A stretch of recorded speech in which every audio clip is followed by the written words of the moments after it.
Shalom shalom, tumekaribia mwisho wa mwaka na watu wengi ambao tumeanza nao mwaka wamwa wameshakufa, bengine habiko tena bazima, lakini mie na weye Mungu alitupatia neema ya kufika kwa hii Desembre. Leo tunakuwa le 17 na tungaliki bazima. Ni kitu ya maana sana ya kumshukuru Mungu, ni kitu ya maana sana ya kumwombea Mungu. Kuna watu ambao tumeanza nao mwaka pamoja, but leo habiko tena, bamwa wamesha kufa, bengine sai bameiko kuma hospital, abajui hata kama kesho batalamuka. But mi na we sai tungaliki bazima, tunapumua.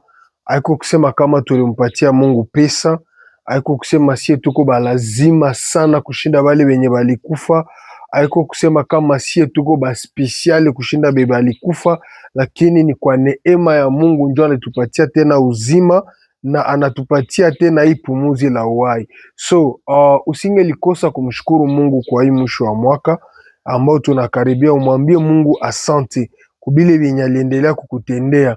Inaweza wezekana ulikuwa na mahitaji kwa hii mwaka ambao tulikuwa nayo, ulikuwa unamwambia Mungu akufanyizie hiki wala akufanyizie kile, lakini mpaka hapa sasa kile ambacho ulikuwa unamwomba Mungu haujakiona.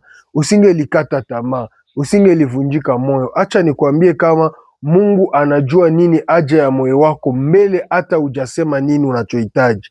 Ni wewe kujitia tu kwa Mungu na I believe ya kwamba ataenda kukutendea. Kama sio leo, hata mwaka kesho ataendelea kukutendea. Usivunjike moyo ndugu yangu, usikosi kumshukuru Mungu kwa kusema ya kwamba ulimuomba na hajakupatia. No, usikosi kumshukuru Mungu. Mshukuru Mungu kwa sababu pumuzi la uhai uko nayo. Ingelikuwa ulienda kwa hospital na wanakulipisha ile pumuzi ya uhai, haungeweza kuilipa, but Mungu amekupatia hayo kwa bure. Anakupatia maji kwa bure, anakupatia chakula kwa bure, anakupatia pumuzi la uhai kwa bure.